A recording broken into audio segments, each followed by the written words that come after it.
Hello and welcome back to Supposedly Fun. My name is Greg. It is time for Friday Reads and just wrap up the week in reading, in bookish news, and things like that. There is actually a lot of bookish news this week, and I have some books I'm excited to talk to you about. We'll do the Friday Reads portion of this video at the end, as always.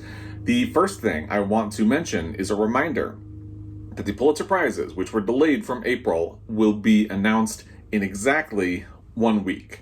Well, not exactly 1 week, because I post this on a Saturday. I film it on a Friday, but I don't want to get into the semantics of time. But on June 11th, let's just say that, the Pulitzer Prizes will be announced. I'm going to link my predictions video for what will win the Pulitzer Prize for Fiction down below. Please feel free to check it out if you haven't, or if you're interested. Or don't, if you don't want to. That's fine too. It's not going to hurt my feelings. But I will link it down below either way.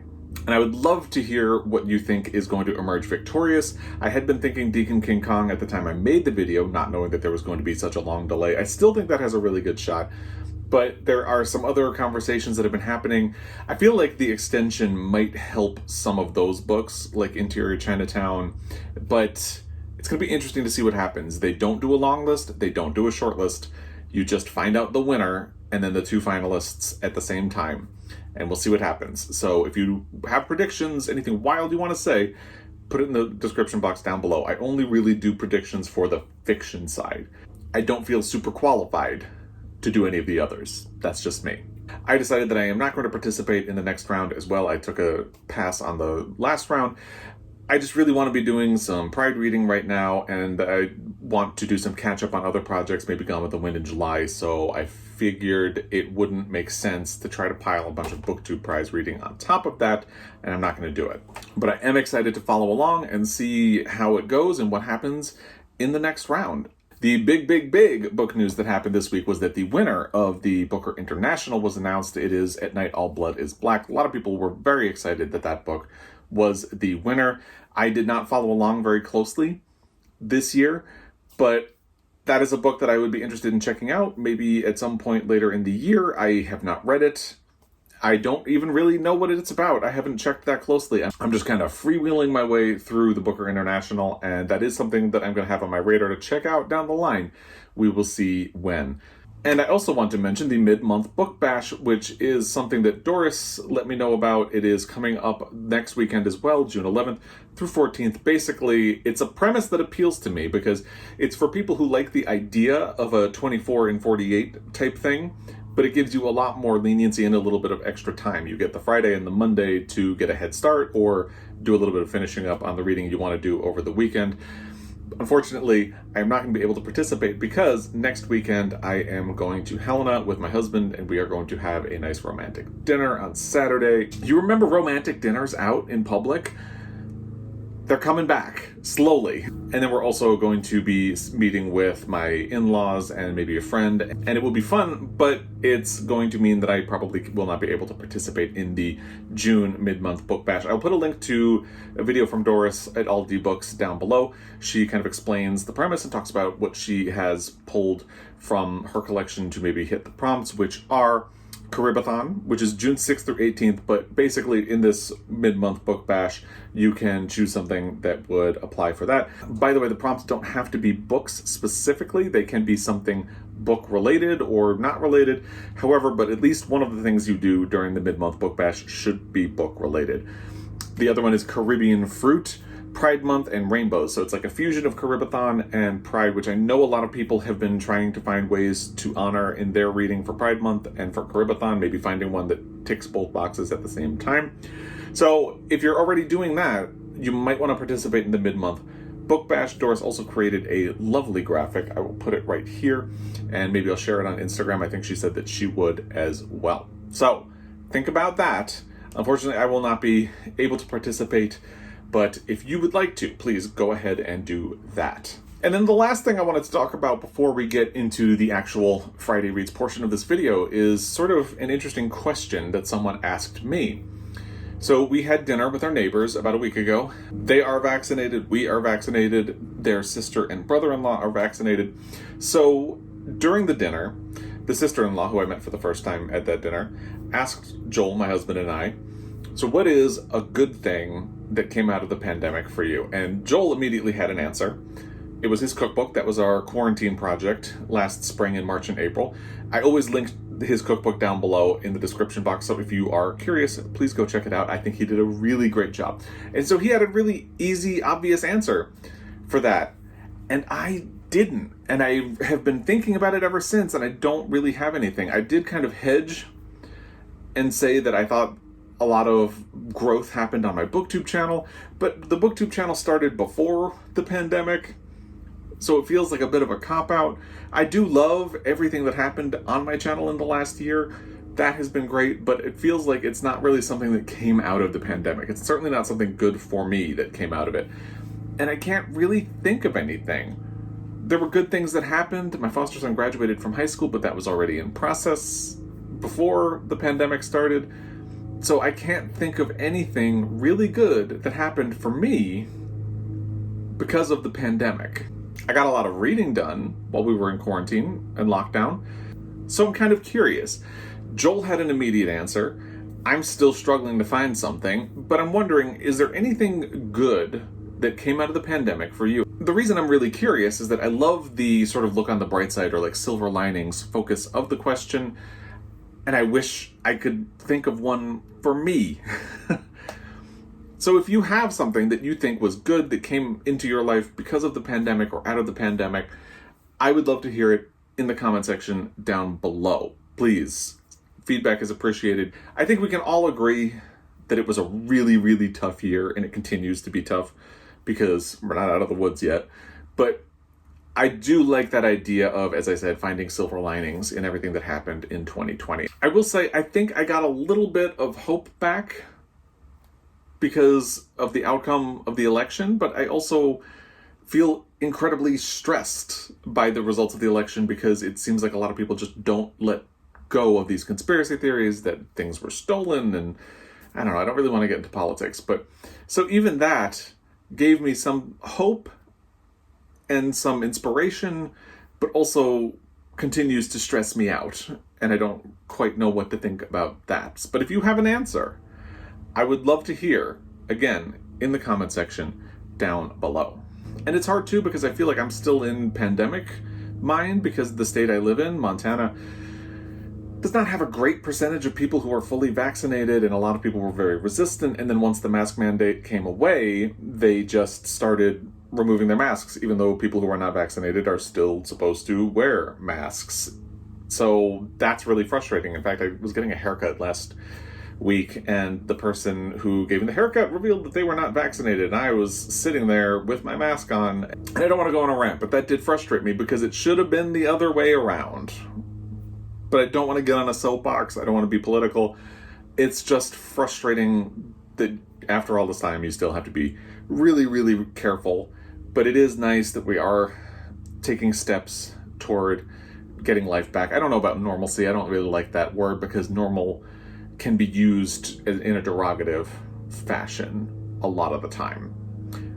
Anyway, let's get to the books, the actual Friday Reads portion of this video, because there's a lot of fun to talk about here. Now, I did talk about two of the books I want to mention here in my May reading wrap-up, which I will link in the description box down below, but I felt like I wanted to bring them up here because they are things that I finished over the last week, and I just love them. So if you didn't see my May reading wrap-up, I finished The Rain Heron by Robbie Arnott, and I really enjoyed this a lot. It is definitely going to be among my favorite reads of 2021, at least so far it is. I haven't looked at my ranking. Yes, I do already keep a ranking, especially since by the end of June, I'll be doing my mid-year check-in. Can you believe we're already at that point? So definitely for the first half of the year, it's going to be in the top 5. I don't know where, but it'll be interesting to see where it ends up by the end of the year because I've had a really good reading year, and this is such a good book. And no spoilers, but if you don't like the ocean, it will creep you out about squid because it did that to me.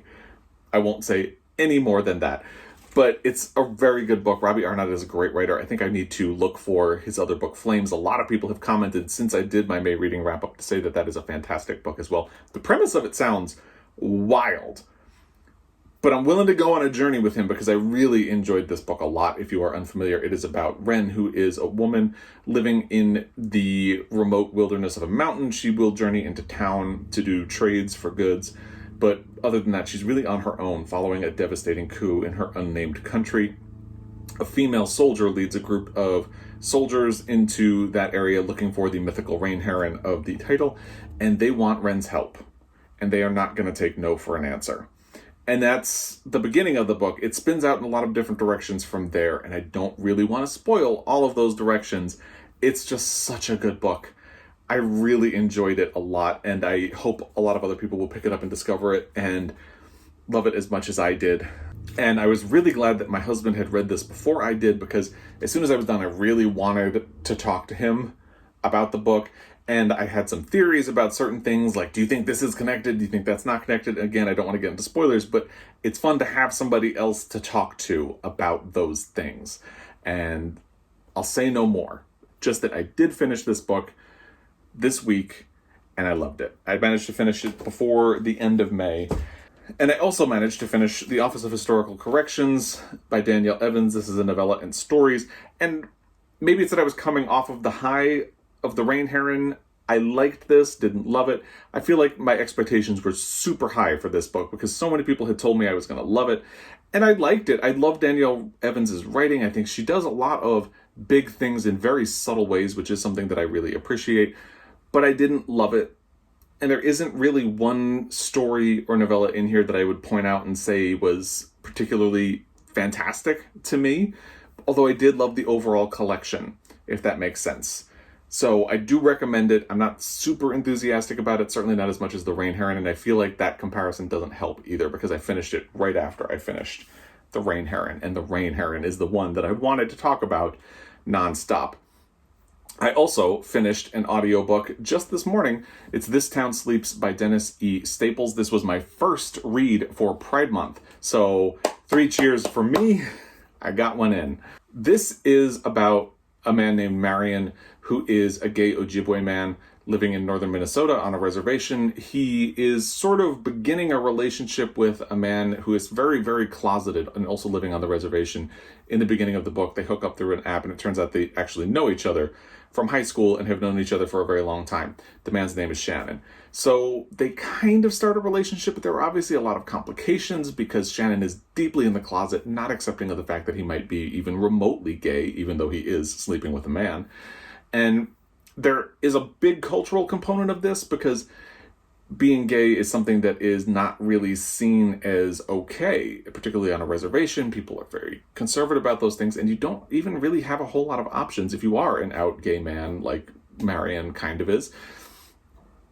And that part of the book is really interesting. I was also a little misled by the premise of this book, and I'll read you the description of it so you can see why. And I think it's a little misleading, but not necessarily in a bad way.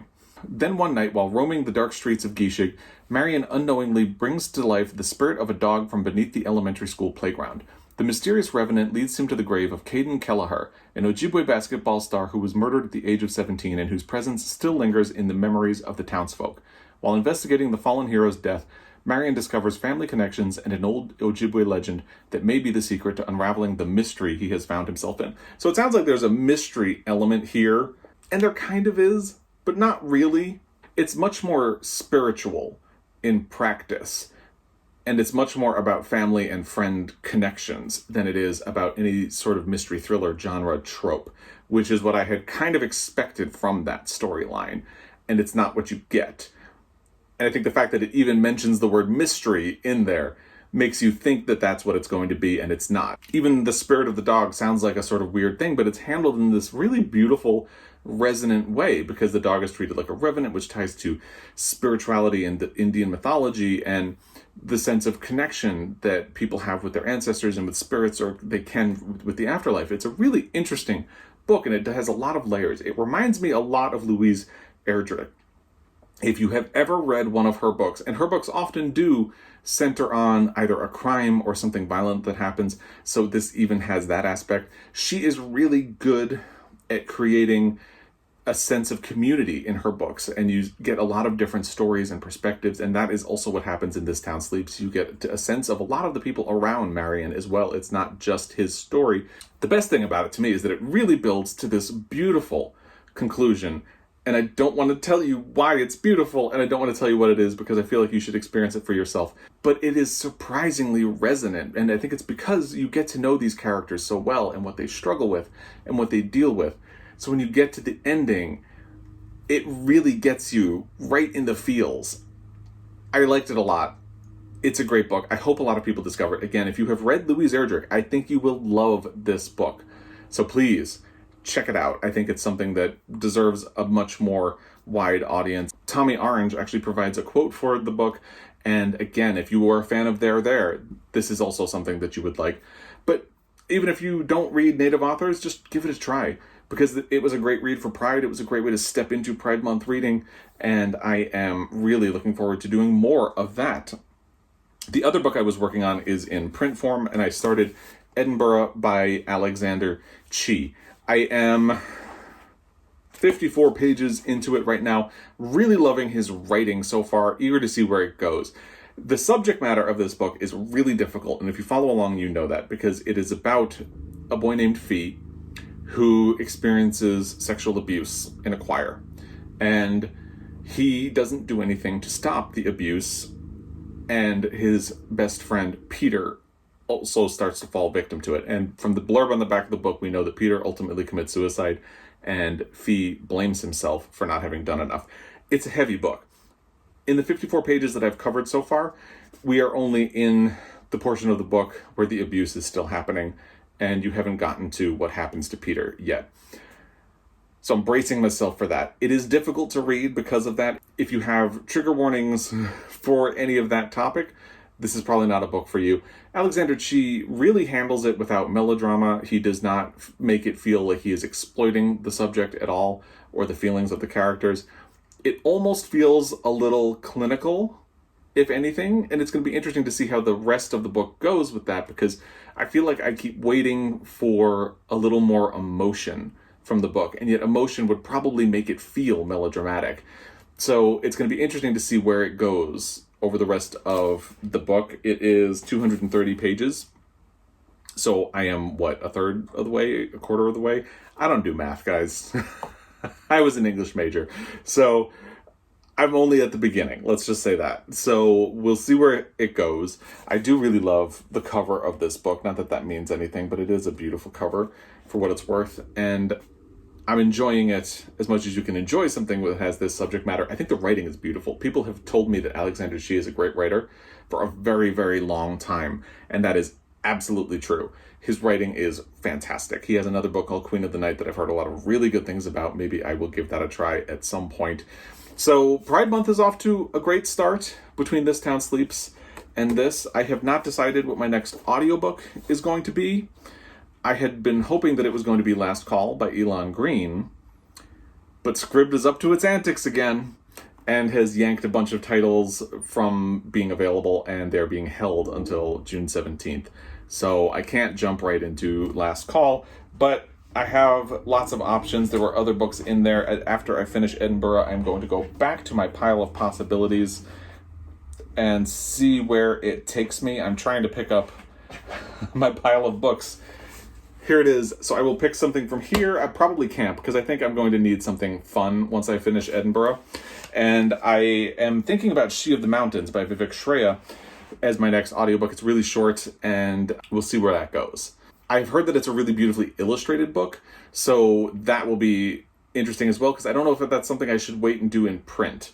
If you have read She of the Mountains, let me know in the comment section down below. And I think that's it for Friday Reads for this week. Next week, because we are going to be going to Helena over the weekend, I'm probably going to have to record my Friday Reads video in advance. We'll see how that goes. But as always, I really appreciate your time, and I will be back. Until next time, happy reading.